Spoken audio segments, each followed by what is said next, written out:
And yeah, we are going to run through your basic foundational core restore exercises for mums after birth. And these are exercises that you can typically start working through from the early days of recovery. Okay, you don't necessarily have to wait for your 6 weeks after birth unless you have had complications. If you're not sure, feel free to get in touch with me and have a chat. I'm also a postnatal recovery nurse, so I am very familiar with these stages. All right, so we're going to start off with our breathing exercises. As you know, your core muscles are made up of your breathing muscle at the top, your pelvic floor muscles at the bottom, your deep core muscles that wrap around that have been very stretched, and of course your back spinal stabilizers. So we need to reset this breathing muscle, so because your baby has grown up and that range of motion of your breathing has not been so full like it should be, so we're going to restore that to help mobilize these ribs a little bit, and also your back, which typically become quite tight and don't move so well for your entire core to function. So I like to work on what we call the waterfall breath. So come and lie down with me, rolling onto your side and over onto your back. If you feel more comfortable, you are welcome to stay onto your side to do this. Give yourself a wee pillow for your head. Okay, so we're going to think about breathing, having our shoulders nice and relaxed, breathing down into our lower ribs, expanding those ribs a little bit like an umbrella. So at the front, at the side, and at the back. So ideally, I want you to notice that your ribs are flat on the ground as well, and you'll notice a little bit of expansion into your back and your sides if you have your hand on one side of your ribs. As you breathe in and out, that is our goal. We are trying to have those shoulders nice and relaxed. We don't want these shoulders breathing up towards your ears. We want inhale into those ribs, thinking about the lower ribs opening up like an umbrella. And then breathe out. Next time when we breathe in, we're going to think about breathing into your ribs, lower ribs. Pause for a couple of seconds. Breathe a little bit further past your belly button, pause a couple of seconds, and then right down to your pelvis and pause there, and then just breathe out naturally. We call that the waterfall breath. We've got 3 layers to breathe in just to help you create that space in your core system to get that breath functioning more effectively for you again. Okay, so let's breathe in again, and a little bit further. Takes a little bit to get used to, I know, it's a big breath. Okay, so again, breathe in, lower ribs, pause, belly button, pause, and down to your pelvis. And breathe out. One more. Breathe your lower ribs to your belly button and to your pelvis. Now I know as we get used to doing that, often we hold a little bit of tension up into our neck while we learn these new habits. We will come back and have a wee go at this in a moment after we have done some mobilizing exercises so that we can find this space a little bit more easily. Okay, so we are going to come into, you can either do this as a side lying, so we're side lying back and forward, reaching back behind us. Or if you're sitting and maybe feeding bubs, we can reach behind us and forward, and behind us and forward. Ideally, we're in a position where our hips are quite stable, they're not going anywhere, and our upper body is mobilizing. If you've had a C-section, you want to be very careful of your scar and not overdo that if you're still within the first few weeks of your C-section. Okay, and we go the other way. Now, if you've had stitches in your perineum, your pelvic floor muscles, and you're again still in those early days, then you want to be mindful of how you're sitting with your legs. So maybe in this 90-90 position is maybe not the best for you because you are potentially separating those stitches. So we can be just kneeling up our knees fairly close together or seated on a chair, and we can still keep doing that. Okay.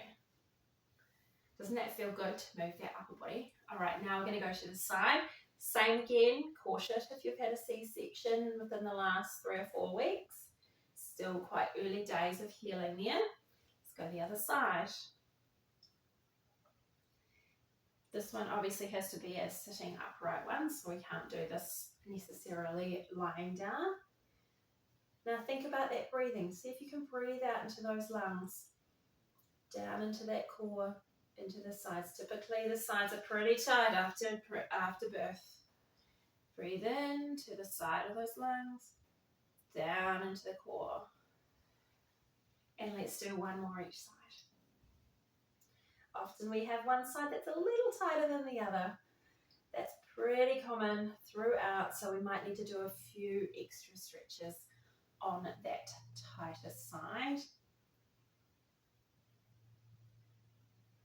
Okay, and the other one I like to do when we're thinking about upper body mobility here to help with that breathing is either on your hands and knees, and we are doing a cat-cow, rounding and arching that back. We can again do that seated, and we can open it up, looking up at the ceiling, getting a stretch down the front of their shoulders, and then rounding that back, creating some space throughout that back.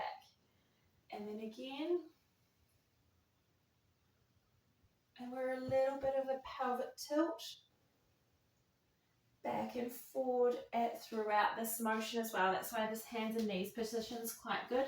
Again, C-section mums, cautious with how much you are letting that tummy drop, and saying that we don't want too much of a tummy drop with all of our mums anyway, because that's typically the area that's already very stretched. But it's nice to mobilize this back, this spine, hey? Don't get too hung up on if you're doing it particularly perfect.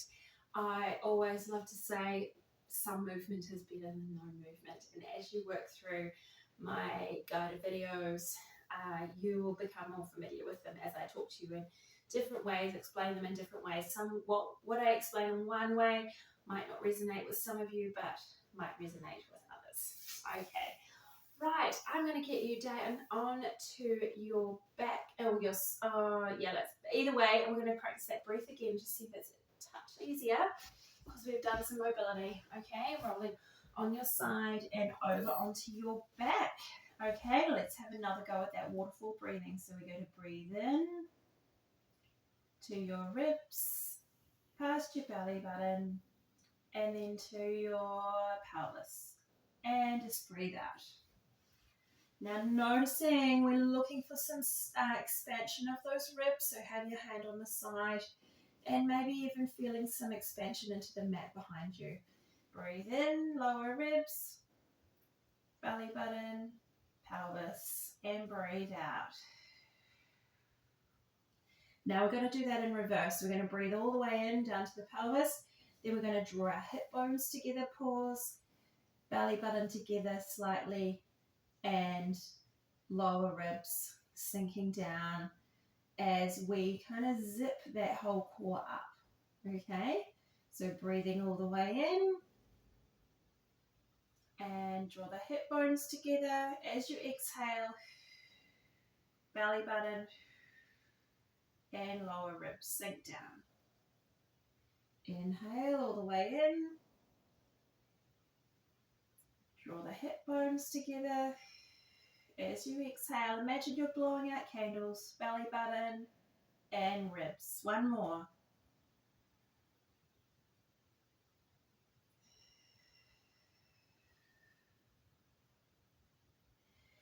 Are you noticing that your belly is expanding a little, your sides are expanding, and maybe your back into the mat And then your core should be flattening a little bit if you have your hand on your belly.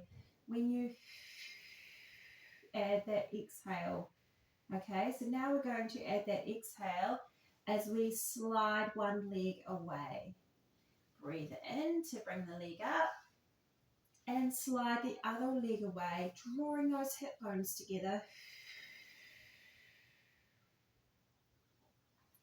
Inhale, exhale.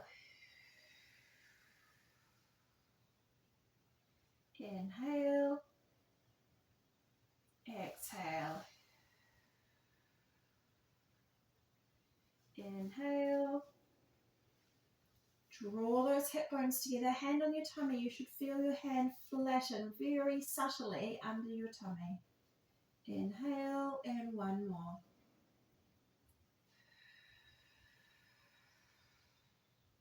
If you are finding your tummy is puffing out into your hand, that is a sign that your deep core muscles are not necessarily firing yet. So if especially more common if you're doing an exercise that's too hard for your core muscles. So this is the exercise that I typically like to start with so that you are building up very easily, small and easy.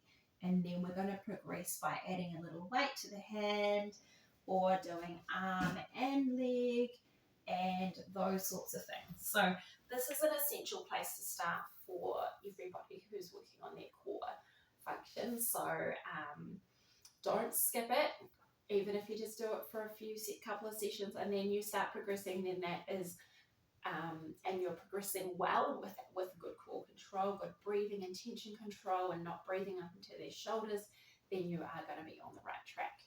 Okay, the other thing I'm just going to touch on, because glutes are very important. So glutes typically get a little bit tight and hold a lot of tension as we want to hinge over and then come back up. We want to push that butt back behind you, feeling like you are really lengthening, trying to make your pants really see-through. And then exhale, draw those hip bones together.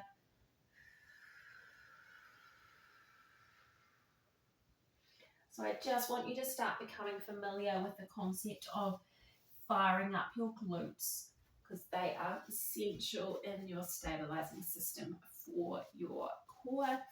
And of course, we're working on incorporating your breathing habits, keeping that tension out of those shoulders, away from those ears, getting that breath down into the core, and then feeling that zip back up so that we're not zipping up at the top, pushing pressure down into your pelvic floor and your lower core that is still restoring its function. Okay, I hope you are building a better understanding through these demo exercises and the awareness that you are building. Please get in touch if you have any questions. I will link in my postnatal recovery programs and free guides for you to check out so you can start really progressing and restoring the function and the confidence within your body so that you can function well for life and do the activities and the exercises or play with your kids, do the things you want to do in life without your body holding you back after birth.